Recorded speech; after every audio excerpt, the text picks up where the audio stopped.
welcome back. It's Friday the 29th of December and it was a good week. There was 106 dividend payments in total.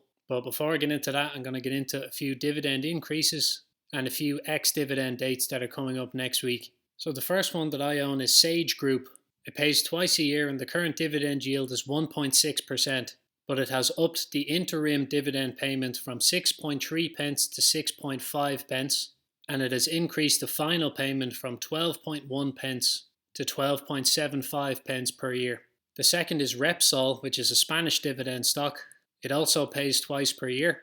The current dividend yield is 5.4%, and it has upped the dividend from 35 cents per share to 37.5 cents per share.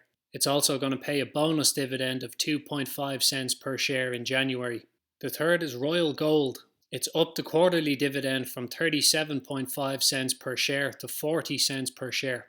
This one, i3 Energy, is a mix of good news and bad news. It used to be one of my few monthly paying UK stocks, but from October it started paying 4 times a year. But because it's paying less, it means that the dividend has increased. The current yield at the moment is 17%, so we'll see how that goes. But instead of paying 0.17 pence per month, it's now paying 2.5 pence per quarter.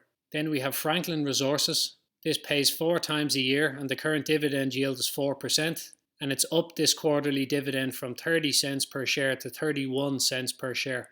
ABM Industries also upped the dividend. It's gone from 22 cents per share to 22.5 cents per share. So it has a current dividend yield of about 1.9%. And the last one I found was Bristol-Myers Squibb. This pays 4 times a year, has a current dividend yield of 4.5%, and it's upped this quarterly dividend from 57 cents per share to 60 cents per share. And then we have a few ex-dividend dates coming up next week. On Monday is the ex-dividend date for Realty Income.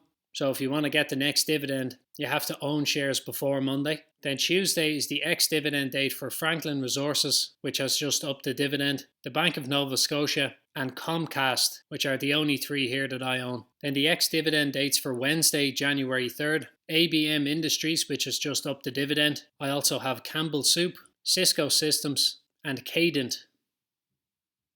Then into the portfolio itself. My realised profit hasn't changed. I haven't sold anything. My total dividends is now €1,019, and it crossed the €1,000 mark this week because I got a total of €20.85 in dividends.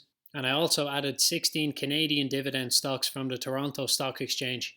So from Monday the 25th of December, which was Christmas Day, obviously the market was closed, so I just got the 4-cent interest on cash. Then Tuesday the 26th, I got 15-cent lending interest, which is from the full weekend. Then I got 5 dividend payments for a total of €1.89, and I got 4-cent interest on uninvested cash. Then Wednesday the 27th, I got 5-cent lending interest, and it was a good day for dividends. There was a total of 42 dividend payments for €6.05, and it's what I call the Vanguard Day. It's when all the Vanguard ETF and bond funds pay on the same day. And this was also when I added all of the Canadian dividend stocks into the portfolio. Then to round off the day, there was 4-cent interest on my uninvested cash and an additional 1p interest on the uninvested pounds that I put in. Then on Thursday, the 28th of December, I got the 5-cent lending interest, and there was 7 dividend payments for a total of €2.99. Then to round off the day, I got 3-cent interest on uninvested cash. Then today, the 29th of December, I got 5-cent lending interest on cash, and it was another big day. I got 52 dividend payments in total, which added up to €14.92. And today was when all of my Gladstone investments paid their dividends. So even though there was no dividend payments on Monday the 25th, there was still 106 payments this week.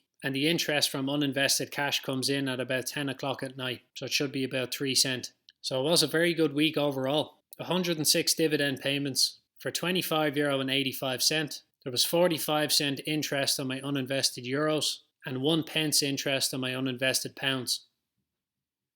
And now the tail of the tape of the portfolio. Rolls-Royce is still number 1, 250% up, still going very strong. And there's a lot of familiar faces up in the top half of the portfolio. And then in the bottom end of the portfolio, Adler Group is still the worst, 92% down. But now second from the bottom is EBIX stock.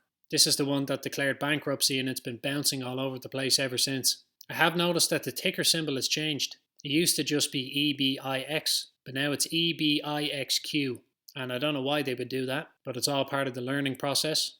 My largest positions in the portfolio haven't changed, and the only change at the smallest positions of the portfolio is that EBIX is now second from the bottom as well. Then all of my newest positions are now all of the Canadian dividend stocks that I added in. Before that was Oaktree Specialty Lending, which actually paid dividends today. It does have quite a high dividend yield, about 10%. And then my oldest positions in the portfolio obviously hasn't changed. So the portfolio is now up to 746 dividend paying positions.